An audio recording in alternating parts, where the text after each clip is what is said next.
지난 월요일부터 3박 4일간 일본에 있는 나가사키를 다녀왔습니다.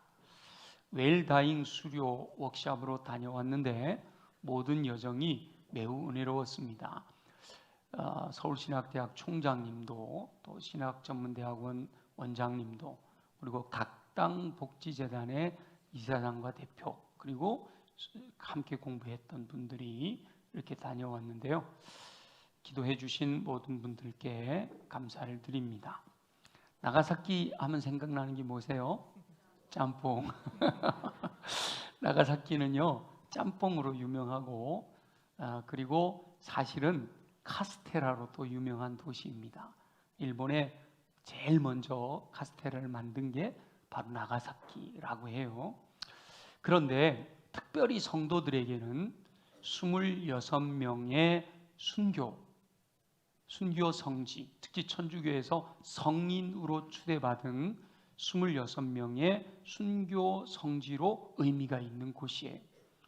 핍박을 당할 때 수많은 사람들이 죽었는데 그 중에 26명은 성인이라고 부를만하다 하고 추대된 그 26명 순교 성지 또 그런 기념관이 있는 곳으로 유명해요. 순교 성지였기 때문에 웰다잉 과정의 죽음에 대해서 깊이 생각할 수 있는 여정이 되었어요. 그래서 실제로 일본인이면서 크리스찬인 그분이 또 와서 얘기 이렇게 세미나 한번 해주시고 또 나가사키에서 우리나라 사람인데 일본인들 침례교회를 담임하는 또 저 선교사님이 또 강의해 주시고 그러면서 죽음과 순교와 또 이 나가사키 여러 가지 역사들에 대해서 잘 배웠습니다.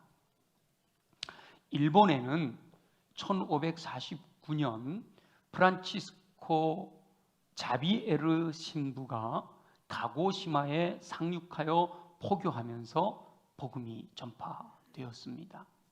그러다가 1587년에 막 성장하고 부흥하고 막 세례받는 사람들이 늘어나고 있는 그때에 1587년 도요토미 히데요시에 의해서 선교사 추방령이 내려지게 됩니다.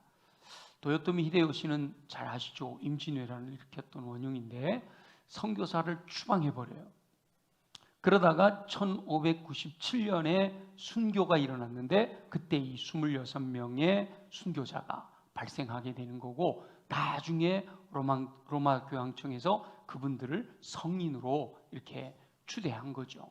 그래서 나가사키에 가면 이 순교한 26명의 성인을 기념하는 기념관이 있습니다. 저기 이제 기념관 들어가는 계단 올라가면 처음 만나는 벽인데요.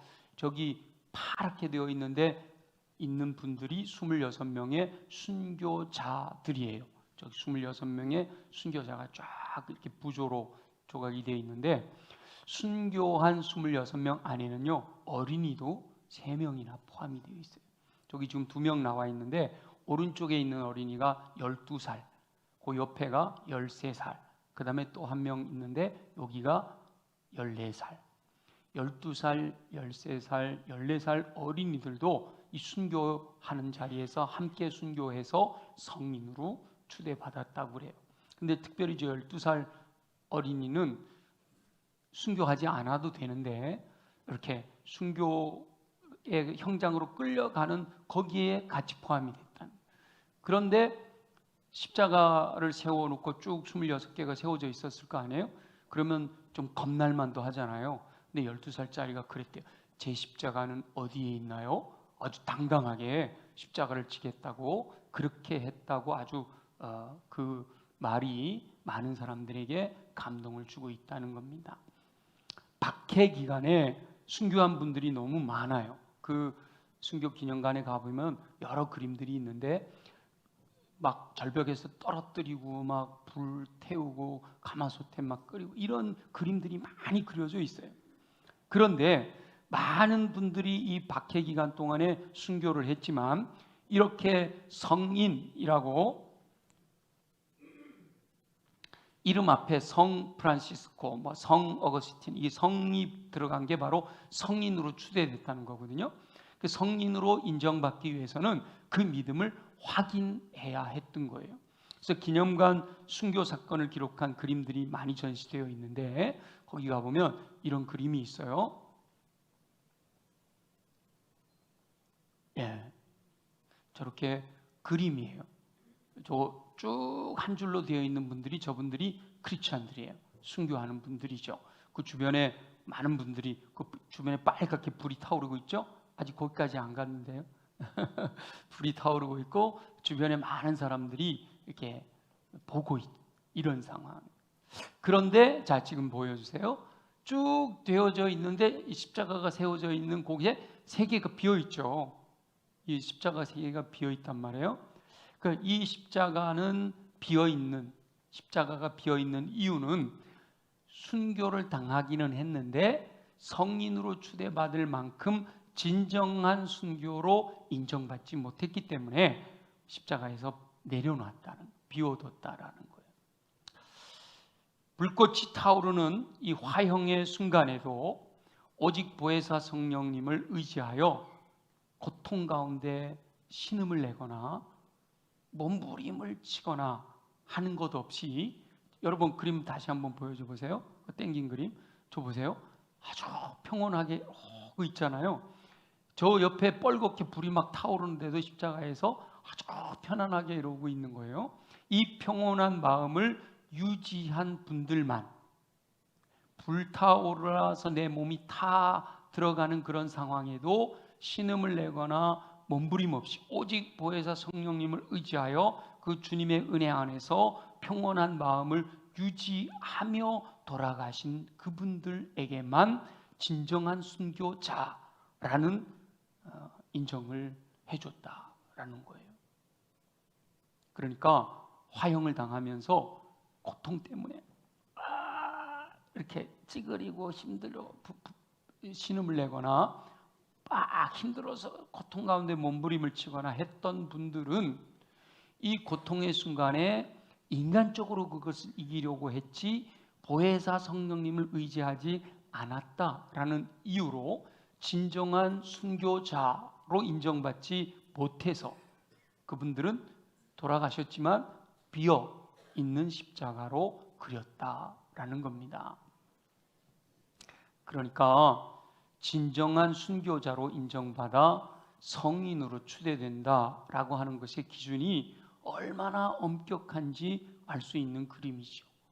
내가 아무리 그래도 내 몸이 불타는 그 과정에 어떻게 평온함을 유지할 수 있겠어요? 근데 저분들, 인정받은 저분들은 그것이 증언되었다라는 거죠.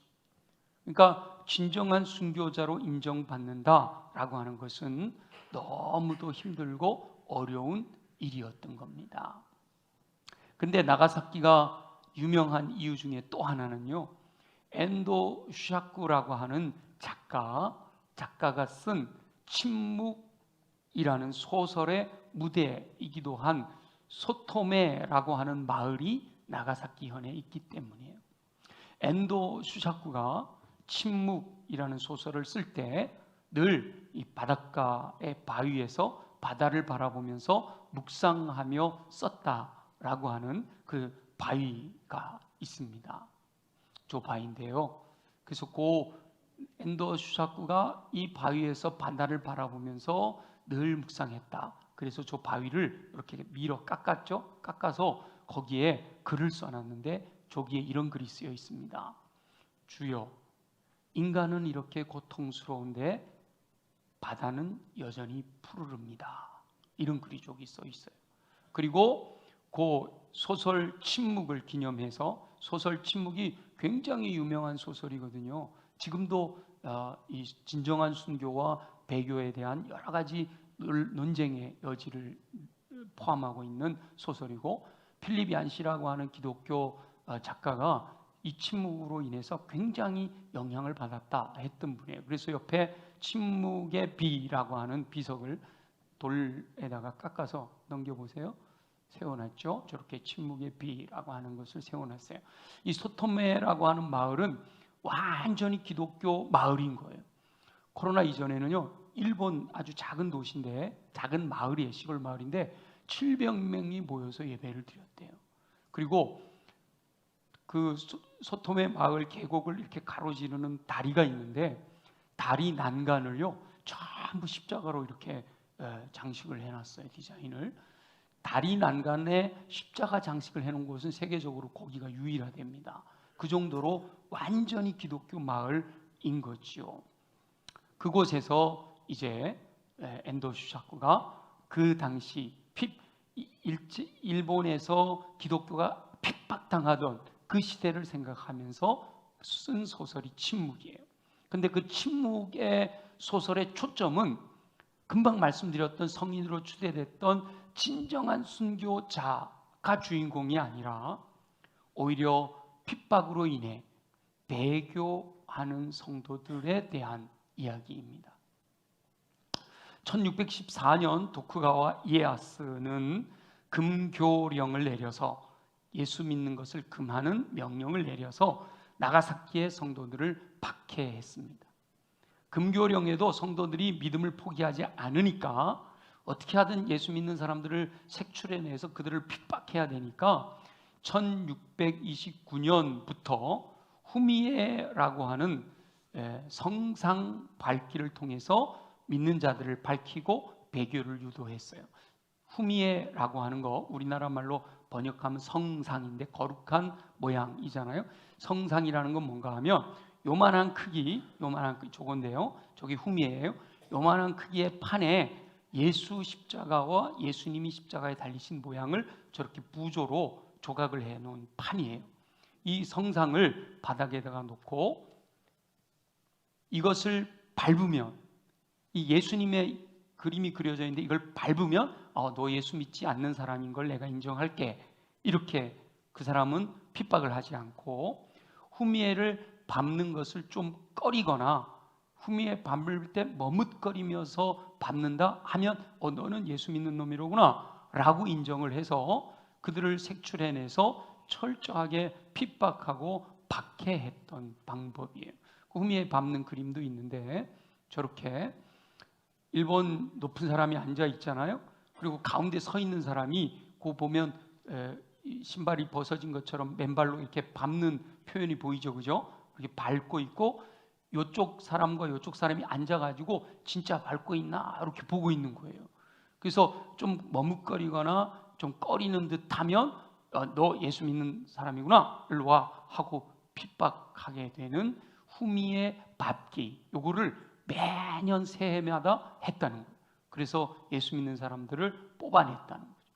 그렇게 250년이 흘러서, 그러니까 예수 믿지 못하도록 예수 믿는 사람들을 핍박한 세월이 250년이 흘러서 다시 기독교 선교를 묵인하게 되었을 때, 처음에 자비에르 선교사는 포르투갈 선교사인데 250년이 흐른 후에 프랑스 선교사가 들어와서 교회를 세웠어요. 잘 보이는 언덕에 규모를 크게 해서 예배당을 세워놓고 예배당 교회 이름을 딱 써붙였어요. 그랬을 때 250년 동안 박해받던, 숨어서 믿음을 지키던 성도들이 교회를 찾아왔다는 거예요.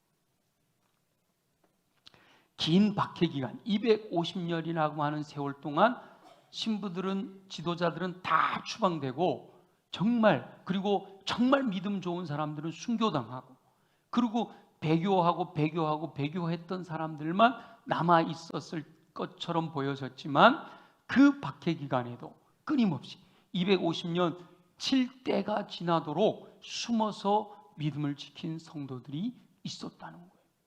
예당이 세워지니까 그 예배당을 찾아왔다는 거죠. 이 나가사키의 기독교 역사와 그 가운데 있었던 이야기들을 다 하려면 굉장히 자료가 많아요. 나중에 기회가 되면 함께 나누도록 하고요. 이 사람들이 250년간을 할아버지의 할아버지, 그리고 아버지, 그리고 본인도, 그리고 자녀 손들도 계속해서 매년 후미에를 밟았잖아요. 그러니까 매년 후미에를 밟음으로 예수 그리스도를 믿지 않는다, 사라는 사실을 인정받아야 살아있을 수가 있는 거잖아요. 그래서 어떻게 하면 믿음을 지키면서 후미에를 밟을 수 있을까? 이걸 연구하고 또 연구하는 거죠. 그래서 크기가 비슷한 크기의 이 후미의 모양을 만들어 놓고요. 요걸 밟으면서 멈거리지 않고 꺼리지 않고 밟으면서 지나가지만, 그림을 보시면 여기 예수님의 얼굴이 있잖아요.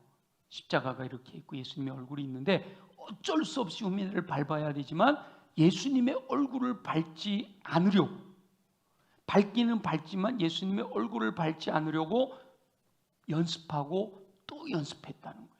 여러분 이렇게 밟을 때 이렇게 밟으면 공간이 생기면 예수님 안 밟아도 되잖아요. 판만 밟고 지나가냐. 그렇게 연습하고 또 연습했다는 거예요. 그리고 어쩔 수 없이 모든 사람이 후미에를 밟아야 되니까 어쩔 수 없이 후미에를 밟은 다음에는 집으로 돌아가서 이 후미에를 밟은 발을 깨끗하게 씻고, 거기서 끝나는 게 아니라 그 씻은 물을 자기가 마시면서 회개했다는 거예요. 내가 예수님을 밟았다 라고 하는 것 때문에 회개했다는 거예요. 그렇게 처절하게 신앙을 지켜서 그 박해 시기에 신앙을 이어갈 수 있었다는 거죠. 그래서 선교사들이 다 추방된 뒤에 250년이 지난 후에 다시 들어왔는데 숨어있는 크리스찬들이 나타나더라는 거예요. 굳건하게 믿음을 지켜 순교를 하는 것은 매우 귀한 일이죠. 의연하게 죽음을 맞이하는 모습을 본 이들이 감동하며 그들의 믿음을 본받아 핍박 가운데서도 믿음을 지킬 수가 있었던 거지요. 그러나 한편으로 겉으로 보기에는 배교한 것처럼 보여지지만 순교의 자리로 나아가지 않고 끝까지 숨어서 믿음을 지킨 이들로 인해 그 땅에서 믿음의 계보가 끊어지지 않았음을 볼 수가 있는 겁니다. 여호와 하나님께서는 굳건한 믿음으로 의연하게 순교한 분들의 믿음과 배교한 것처럼 보이지만 끝까지 믿음을 지킨 이들 모두를 통하여 하나님 나라의 계보를 있게 하신다라는 사실을 깨달을 수가 있습니다. 그래서 오늘은 다윗이 기록한 시를 묵상하면서 다윗의 시대에 다윗은 어떠한 믿음을 고백했는가, 그리고 함께 나눴던 일본의 그 압제 시대에 믿음을 지켰던 그들의 믿음을 또 돌아보면서 오늘날 21세기를 살아가는 성도로서 저와 여러분이 어떻게 믿음을 지켜야 할 것인지에 대해 말씀하시는 여호와 하나님의 음성을 듣게 되시기를 예수님의 이름으로 축원합니다. 먼저 오늘 이 시편 27편을 기록한 다윗인데요, 다윗의 여정을 한번 살펴보면 다윗은 사무엘에 의해 왕으로 기름 부음을 받으면서 성경에 등장합니다. 다윗이 성경에 등장할 때는요 소년이었어요.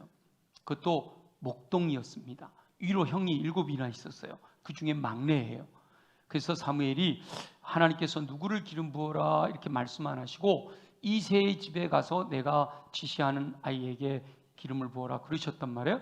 딱 가서 이새의 아들 첫째 아들 엘리압을 딱 보니까 키도 크고 와 용감하게 생겼어요. 이 사람이 왕의 제목이로구나 라고 마음을 생각했는데 하나님께서 사무엘에게 아니다, 사람은 외모를 보지만 나 여호와 하나님은 중심을 보느니라 이렇게 말씀하셨어요. 첫째도 아니요 둘째도 아니요 또 아들이 있느냐, 그러니까 막내가 있는데 지금 밖에서 양치고 있어요. 그래 그러면 그 막내 데리고 와봐. 그 막내가 소년 목동인 다윗이 하나님 사무엘 앞에 왔을 때 하나님께서 이 사람이다 기름 부어라. 그래서 다윗이 왕으로 기름 부음을 받게 되는 거죠. 기름 부음 받았다고 바로 왕이 된 게 아니에요. 그러고도 계속 목동으로서의 일을 감당합니다. 그러다가 형들을 보러 전쟁터로 나갔다가 골리앗과의 싸움을 통해서 이스라엘의 역사에 중요한 인물로 등장하게 되지요.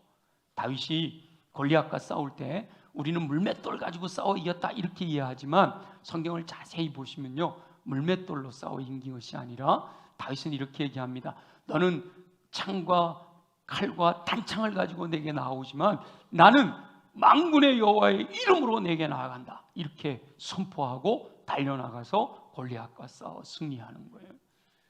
다윗의 힘으로 이긴 것이 아니라 그 믿음을 보신 하나님께서 승리하게 하신 거지요. 그 후에도 다윗은 계속해서 자신을 죽이려고 하는 사울 왕과의 갈등 가운데도 끝까지 여호와 하나님께서 기름 부으신 자를 내 손으로 해하지 않겠다라고 하는 굳건한 믿음을 지켜냅니다. 자기가 죽임을 당할 그런 상황 속에서도 사울이 지금 하나님의 뜻에서 벗어난 삶을 살고 있지만 여호와 하나님께서 그를 기름 부어 왕으로 세웠기 때문에 내 손으로 이 왕을 죽이지는 않겠습니다 라는 믿음을 굳건하게 지켜요. 그러나 사울이 죽은 다음에는 다윗이 유다 지파의 왕이 되었고 결국은 모든 백성의 지지를 얻어 이스라엘 전체의 왕으로 등극하게 됩니다.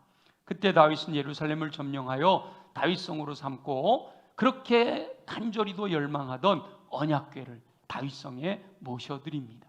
그 다음에 자기는 궁전 화려한 곳에 거하며 살고 있는데 여호와의 언약궤가 장막, 천막 안에 모셔져 있는 것을 안타까워하는 다윗이 여호와 하나님의 언약궤를 위해서 아름다운 성전을 건축하고자 하는 소망이 있었어요. 그래서 재료도 다 준비하고요, 설계도까지 다 준비해놨어요. 그런데 선지자 나단을 통해 여호와 하나님께서 너는 피를 많이 흘렸어. 하나님의 성전은 평화의 성전이 되어야 되는데 너는 전쟁을 많이 치렀기 때문에 너에게는 성전 건축의 사명을 허락하지 않는다 라고 하는 선지자 나단이 전해준 하나님의 말씀을 듣고 순종하여 성전을 건축하고자 하는 열망을 포기합니다. 여러분, 왕이에요, 왕. 내가 집 짓겠다는데 누가 그걸 거부해요? 선지자가 그렇게 말해도 야, 너 하나님 말씀 잘못 들었어. 내 이 열망이 있잖아. 난 어쨌든 성전을 지을 거야. 다윗이 그렇게 마음 먹고 얼마든지 지을 수 있어요. 그런데 다윗은 선지자를 통해서 전해진 하나님의 말씀에 철저하게 순종하여 자기 마음에 그렇게도 소망하는 성전 건축의 열망을 포기했다라는 거예요. 다윗은 간음과 살인으로 여호와 하나님 앞에서 죄를 범하기도 했지요. 유명한 사건이잖아요. 그런데 그때 여호와 하나님께서 보내신 선지자 나단이 바로 당신입니다 라고 하는 그 일갈의 소리를 듣고 철저하게 낮아져서 눈물로 침상을 띄우며 회개합니다. 여러분 생각해 보세요. 왕이단 말이에요. 지금 우리들의 윤리 기준으로 생각하면 안 돼요. 그때 당시에 왕은 무속불위예요. 3000년 전이에요. 지금부터 3000년 전에 왕이 선지자가 와서 당신 나쁜 짓 했잖아 이렇게 얘기한다고 어이구 죄송합니다 이렇게 하겠냐 말이에요. 다윗이 아니었으면 야, 저 선지자 목 쳐버려라 이럴 수도 있는 거란 말이에요. 그런데 하나님의 말씀을 대언하는 선지자의 말을 듣고 그 책망을 듣고 철저하게 낮아져서 눈물로 침상을 띄우며 회개한다라는 거예요. 다윗은 말년에 자신의 아들 압살롬에 의해 쫓겨나기도 했지만 결국 여호와 하나님께서는 다윗을 다시 회복시키셨고요, 솔로몬에게 평화롭게 왕권을 넘겨주고 조용히 숨을 거두게 됩니다. 다윗의 일생이 너무 짧게 요약이 되어 있지만 성경에 많은 믿음의 사람들이 기록되어 있습니다. 그들 중에는요, 요셉처럼 다니엘처럼 전혀 흠이 기록되지 않은 신실한 영혼들도 있어요. 물론 왜 그들도 사람인데 흠이 없었겠어요? 그런데 성경에는 요셉이나 다니엘의 흠은 기록되어 있지 않아요. 전부 신실하게 살아온 삶만 기록이 되어 있는 거예요. 그런데 여호와 하나님께서는 그 요셉이나 다니엘이 아니라 그렇게 죄를 범하고 그랬던 다윗을 향해 내 마음에 맞는 사람이라고 평가하십니다. 요셉처럼 다니엘처럼 살 수 있는 것은 놀라운 축복입니다. 성도들의 궁극적인 목표가 예수 그리스도의 분량이 충만한 데까지 이르는 것이잖아요. 그러기 위해서는 요셉이나 다니엘이 중간 목표가 될 수 있습니다. 예수님을 닮는 것이 목표지만 너무 위대하신 분이나 우리가 정결하신 분, 흠이 없는 분 쫓아가기 어렵잖아요. 그럼 요셉이나 다니엘처럼 살고자 하는 중간 목표를 세울 수도 있단 말이죠. 그리고 우리들의 마음속에는 그 순교자들처럼, 성인으로 주대된 그들처럼 어떤 핍박이 와도 결코 내 이 믿음을 포기하지 않고 평온한 마음으로, 기쁨으로, 즐거움으로 죽음을 맞이하리라, 그런 믿음을 가지고 살기를 원하잖아요. 그 26명의 성인들 중에는 여러분 가서 보시면 전부 요러고 있거든요. 딱 두 사람만 요러고 있어요. 요러고 있는 이유는 다른 사람들은 기도하는 마음으로 죽음을 맞이했는데, 이렇게 팔을 벌리고 있는 분들은 그 십자가 위에서도 자기들을 십자가에 못 박는 사람들을 예수님처럼 용서한다라고 말을 했다는 거예요. 끝까지 복음을 전한 사람들은 이러고 있다는 거예요. 그렇게 신실하게 순교자의 반열에 설 수 있다면 얼마나 감사하겠어요. 그러나 혹 다윗처럼 믿음이 좋을 때는 엄청난 신뢰를 보이지요. 골리앗을 물리치고 사울에게 손도 대지 않고 그런 신뢰를 보이지만, 또 어느 순간에는 인간적인 냄새를 풀풀 풍기는 그런 삶에도 감사해야 한다는 거죠. 심지어 그 삶에서 인간 이하의 범죄를 저지르는 일탈까지도 보여주는 다윗의 삶에서 여호와 하나님의 긍휼하심을 경험할 수가 있습니다. 모든 것을 아시는 여호와 하나님께서 그럼에도 불구하고 다윗을 향해 내 마음에 맞는 사람이라고 평가하시는 것이 너무도 놀랍죠. 저와 여러분은 어떤 상황에서도 신실한 믿음을 지키는 삶을 사시기를 예수님의 이름으로 축원합니다. 그러나 다윗을 향해 내 마음에 맞는 사람이라고 평가하시는 여호와 하나님의 마음을 묵상하며 저와 여러분이 어떤 삶을 살아야 하는지 말씀하시는 지혜를 얻게 되시기를 예수님의 이름으로 축원합니다. 다윗의 믿음을 나타내는 아주 특징적인 구절이 오늘 본문의 27장 4절이에요. 우리 한번 읽어볼까요? 27장 4절 시작. 내가 여호와께 바라는 한 가지 일, 그것을 구하리니 곧 내가 내 평생에 여호와의 집에 살면서 여호와의 아름다움을 바라보며 그의 성전에서 사모하는 그것이라. 아멘. 여호와 하나님은 전지전능하신 분이시단 말이지요. 모든 것을 알고 계시고 사람들의 마음 깊은 곳까지 감찰하시는 분이시단 말이에요. 그 전지전능하시며 마음을 감찰하신 여호와 하나님께서 다윗이 태어난 때로부터 죽기까지 그 모든 여정을 다 알고 계세요. 그 순간순간 어떤 생각을 가지고 있었는지, 그 마음에 어떤 마음이 있었는지를 다 알고 계시는 하나님께서 다윗을 향해 내 마음에 맞는 사람이라고 평가하신다라고 하는 것이 매우 중요한 거죠.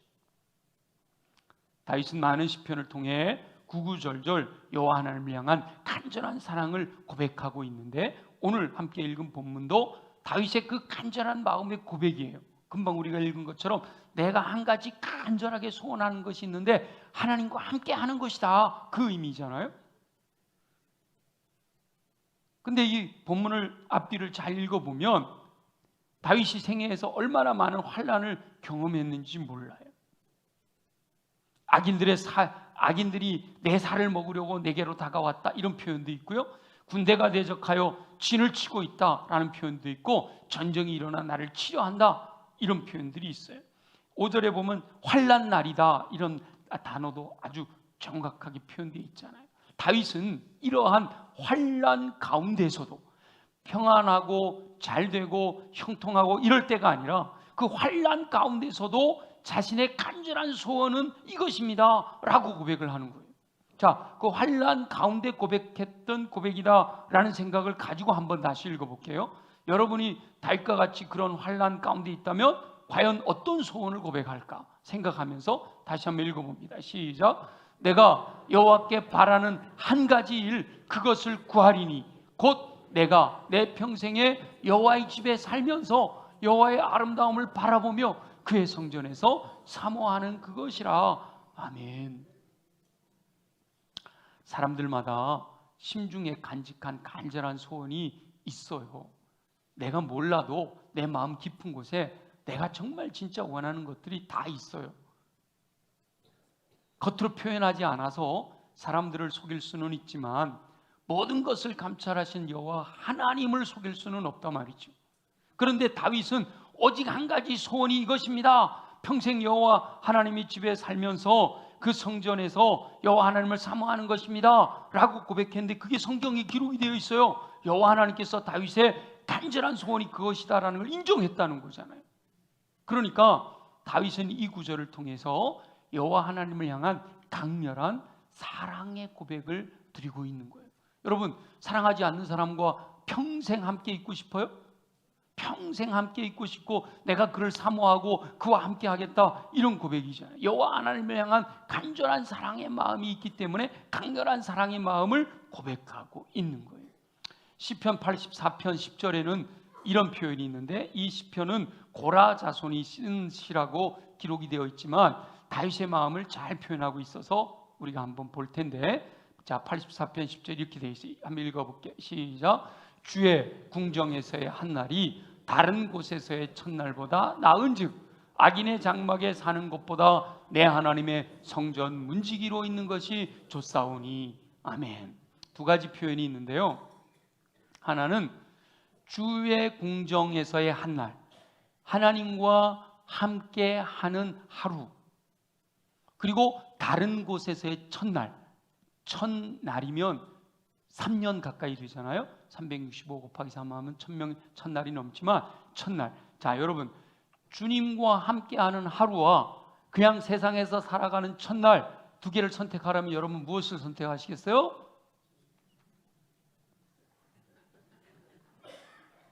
근데 시편 기자는 나는 주님과 함께하는 하루를 선택하겠다는 거예요. 주님과 함께하지 않는 첫날 의미 없다는 거예요. 또 뭐예요? 악인의 장막에 거하는 것보다, 악인의 장막, 악인이 살아가는 삶의 궁궐 같은 그런 집에서 사는 것보다 차라리 내 하나님의 성전에 문지기로 있는 것, 악인의 장막에서 주인으로 살아가는 것보다 하나님의 성전에서 문지기로 사는 것이 더 좋다는 겁니다. 여러분 어떠세요? 100평 되는 아파트 주인으로 사는 것이 좋으시겠어요? 예배당에서 문지기로 사는 게 좋겠어요? 하나님의 성전에 문간방에서 사는 게 좋으시겠어요? 비유하면. 참, 그러니까 이 시편 기자가 얼마나 하나님을 사랑한다라고 하는 것을 고백하는지 알겠죠? 한 가지 소원을 고백하는 다윗의 마음과 다르지 않을 거예요. 비록 유혹을 이기지 못하여 범죄하기도 했지만 책망을 듣고 돌이켰었고 여호와 하나님을 향한 사랑만큼은 절대로 변하지 않았던 다윗인 거지요.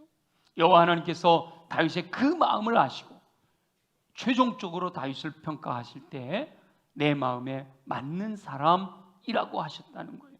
그러니까 저와 여러분도 인생을 살면서 연약하여 쓰러지고 넘어질 수 있어요. 예배당 안에서는 아주 믿음이 좋은 것 같지만 가정에 가면 부부싸움 할 수 있고요, 아닌 척하고 계셔요.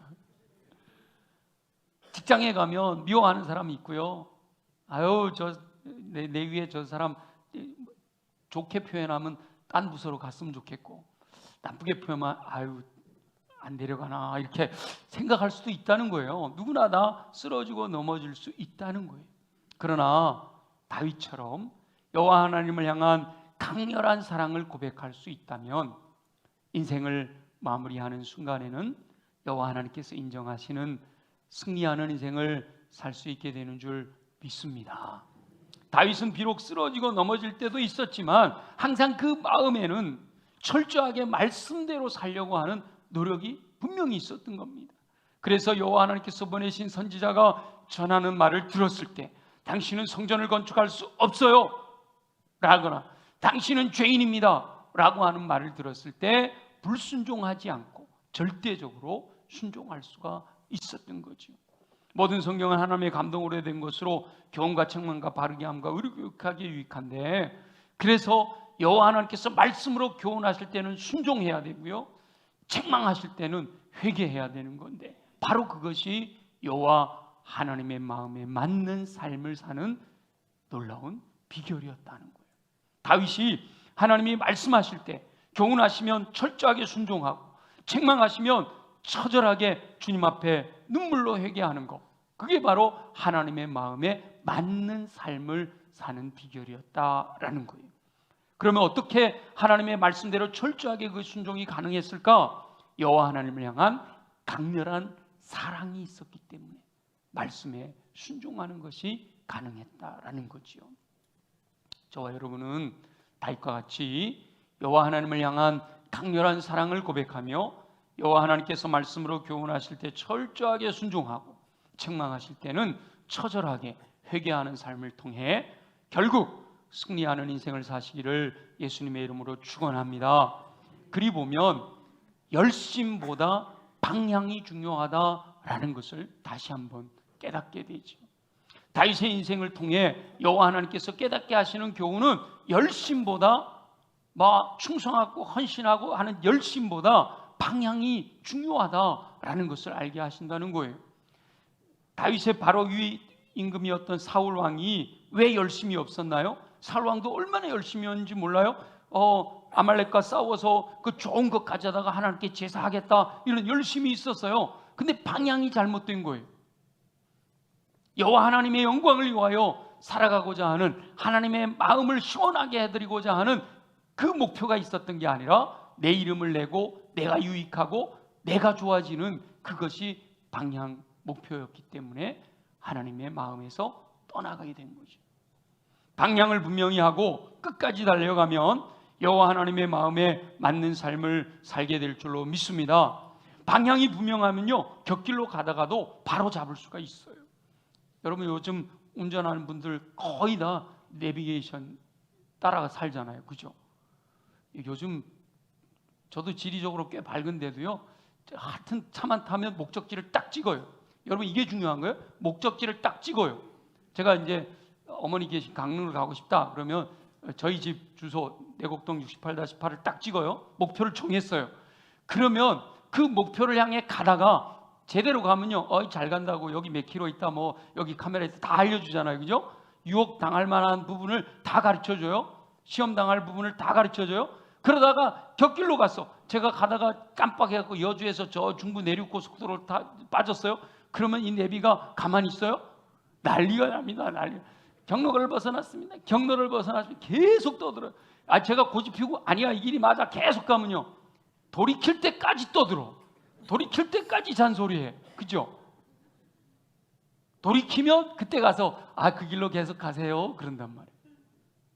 방향이 분명하고 목표가 분명하면 내가 곁길로 가다가도 하나님께서 여러 가지로 말씀해 주셔. 방향을 잘못 가고 있다, 바르게 잡아라, 바르게 잡아라. 설교 시간에 사람들과 대화하는 중에 여러 가지 방법으로 바로 잡아주세요. 그렇게 여호와 하나님을 향한 사랑이 강렬하면 잘못된 길로 가던 영혼들도 반드시 바른 길로 돌아오게 될 줄 믿습니다. 그러니까 중요한 것은요, 방향이고 목표예요. 내가 얼마나 열심히, 내가 얼마나 충성스럽게, 내가 얼마나 헌신하고 있느냐라고 하는 것이 중요한 것이 아니라 얼마나 바른 목표 안에 바른 방향에서 순종하고 헌신하고 충성하느냐, 이게 중요한 거란 말이죠. 그러니까 진정한 목표가 되시는 예수 그리스도께 우리의 시선을 고정해야 되는 거예요. 다른 거 바라보면 안 돼요. 육신의 정욕, 안목의 정욕, 이생의 자랑이 내 목표가 되면 엉뚱한 길로 가게 되는 거예요. 아무리 열심히 해도 소용없어요. 믿음의 주여 또 온전케 하시느니 예수 그리스도만을 바라보는, 예수 그리스도께 시선을 고정해야 됩니다. 오직 한 가지 소원을 고백하는 다윗처럼 여호와 하나님을 향한 강렬한 사랑의 마음을 확정해야 되는 거예요. 두 마음을 품으면 안 돼요. 오직 유일하신 여호와 하나님만을 사랑하는, 마음을 다하고 뜻을 다하고 성품을 다해서 사랑하는 마음을 확정해야 되는 거예요. 어떠한 열악한 상황이나 환경 가운데서도 긍정의 언어로 자신의 믿음과 소망과 사랑을 고백할 수 있어야 돼요. 이 환난 가운데도 다윗이 고백하는 것처럼 내가 여호와께 바라는 한 가지 일, 그것을 나는 구하겠습니다 라고 믿음의 언어, 긍정의 언어로 고백할 수 있어야 된단 말이죠. 여호와 하나님을 향한 뜨거운 열정을 마음에 품고 형식만이 아니라 진실함의 행동으로 내 삶을 나타내 보여줘야 된단 말이에요. 더 나아가서 끊임없이 반복하고 또 반복해서 여호와 하나님께서 기뻐하시는 삶의 습관을 형성해야 된다는 거예요. 여호와 하나님께서 책망하시면 뼈를 깎는 노력을 통해서라도 잘못된 행동을 회개하고 잘못된 습관을 교정할 수 있어야 된단 말이죠. 아유, 그러고 살지 뭐, 그러면 안 돼요. 뼈를 깎는 노력을 해서라도 잘못된 습관, 하나님이 기뻐하시지 않은 삶의 습관이 내 삶에 있다면 교정해야 되는 거예요. 바로 잡아야 되는 거예요. 계속해서 귀에서 경로를 벗어났습니다. 목표에서 벗어났어요. 들려야 돼요. 주님의 음성이 들려야 되는 거예요. 궁극적으로 예수 그리스도의 마음을 품고 예수 그리스도의 인격을 닮으며 예수 그리스도의 삶을 살아서 여호와 하나님의 마음에 맞는 사람이라는 평가를 통해 승리하는 인생으로 인정받아야 할 줄로 믿습니다. 불꽃이 타오르는 화형의 순간에도 보혜사 성령님의 도우심으로 평정심을 잃지 않고 오직 여호와 하나님을 신뢰함으로 진정으로 순교할 수 있는 삶을 사는 것이 항상 저와 여러분의 목표가 되어야 합니다. 그러나 혹 연약하여 배교하고 또 배교하고 오늘도 주의 뜻대로 살고 싶었지만 여러 가지 상황 가운데서 또 믿음에서 벗어나고 또 불신의 모습으로 나타나고 또 주님 앞에 문제하고 그렇게 삶을 살아갈 수밖에 없다 할지라도 방향을 분명히 하여 쓰러지고 넘어질지라도 말씀에 의지하여 또다시 일어나고 또 곁길로 가다가도 책망하시며 또 회개하고 돌이키고 그렇게 방향을 분명히 하고 쓰러지고 넘어질지라도 곁길로 갈지라도 다시 돌이켜 오직 예수 그리스도만을 바라보며 나아가는 저와 여러분이 되어지시기를 예수님의 이름으로 축원합니다.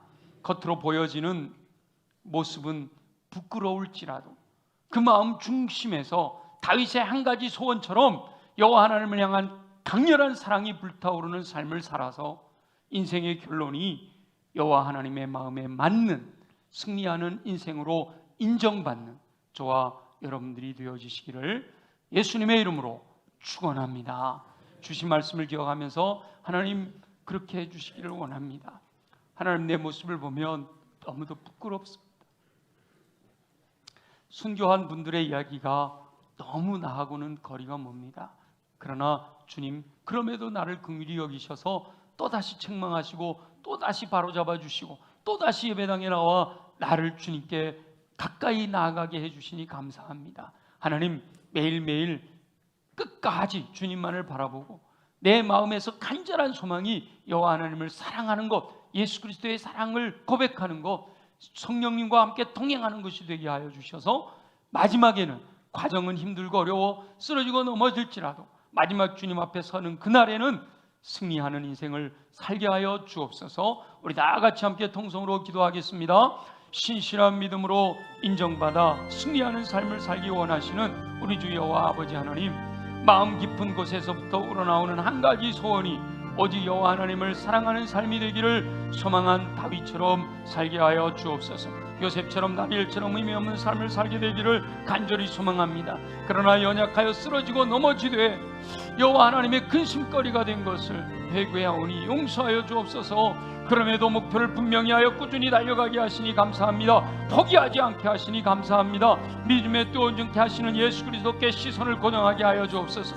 여호와 하나님을 사랑하는 열정으로 마음을 확정하게 하여 주옵시고 열악한 환경에도 긍정의 언어로 신실한 믿음을 고백하게 하시며 여호와 하나님을 향한 뜨거운 열정을 마음에 품고 형식만이 아니라 진실함의 행동을 나타내 보일 수 있도록 역사하여 주옵소서.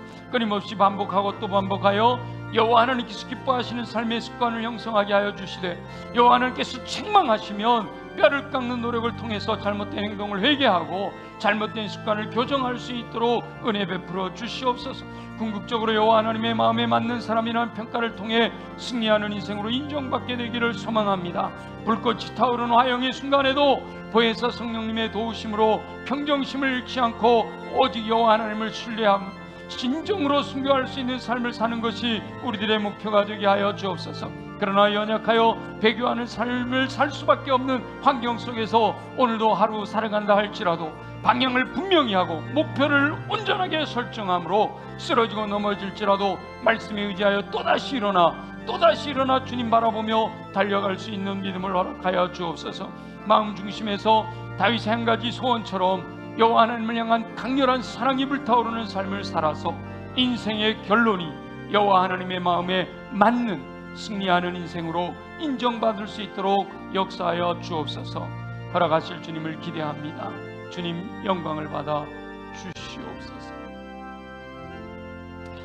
살아계시 역사하시는 우리 주 여호와 아버지 하나님, 오늘도 다윗의 한 가지 소원에 대해서 묵상하면서 하나님, 우리들의 마음에 달과 같이 우리가 쓰러지고 넘어질 상황이 발생할 수도 있지만 끝까지 주님을 바라보며 주님만을 목표로 주님만을 향하여 주님을 향한 뜨거운 사랑을 고백하며 살아갈 것을 도전하여 주시니 하나님, 그렇게 살아가기를 소망합니다. 우리에게 힘과 권능을 덧입혀 주시옵소서.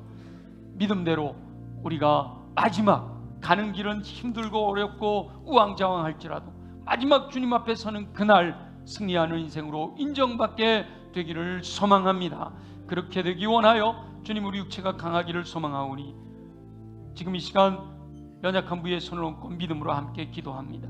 나사렛 예수 이름으로 명하노니 모든 육체의 질병은 뿌리쳐 뽑혀 떠나갈지어다. 그리하여 독수리 날개 직한 듯 쇠임을 공급받아 걸어가도 피곤치 않고 뛰어가도 고단치 않는 강건함으로 주님 맡겨주신 사명을 넉넉히 승리하는 삶으로 만들어가게 하여 주옵소서. 주님, 내 가슴에 손을 얹고 기도합니다. 육체는 강한데 마음이 무너져 자꾸 쓰러지고 넘어집니다. 하나님, 나로 하여금 쓰러지고 넘어지게 만드는 내 안에 있는 더러운 것들은 예수 보혈의 능력으로 정결하게 깨끗하게 새롭게 하여 주옵소서. 아버지 하나님, 나로 하여금 쓰러지게 만들고 내 안에 더러운 것을 심어 내려간 어둠의 권세들아, 예수 이름으로 명하노니 묶임을 받고 떠나갈지어다. 그래서 우리의 마음은 옥토로 준비되어 말씀이 임하실 때마다 믿고 순종하는, 그리하여 인내함으로 30배, 60배, 100배 열매 맺는 삶을 살게 하여 주시옵소서. 무엇보다 우리 힘으로 할 수 없습니다. 오직 성령의 권능으로만 되어지는 줄 믿사오니 이 시간 사모하는 영혼들마다 성령으로 충만하게 하여 주옵소서. 성령님이 왕이 되어 다스리실 때 믿고 순종하여 믿음으로 행함으로 말미암아 성령의 열매를 통해 하나님의 사람으로 온전케 되어 예수 그리스도의 인격을 갖추게 하시고 성령의 은사로서 모든 선한 일을 행할 능력을 갖추어 맡겨진 사명을 충성스럽게 감당할 수 있도록 능력을 공급하여 주시옵소서. 행하실 주님을 기대합니다. 주님 영광을 받으시옵소서. 예수님의 이름으로 축복하며 기도드립니다. 아멘. 우리 다 함께 일어나셔서 나 주님의 기쁨 되기 원하네, 다윗의 고백을 마음속으로 다시 한번 묵상하면서 이것이 나의 진정한 고백이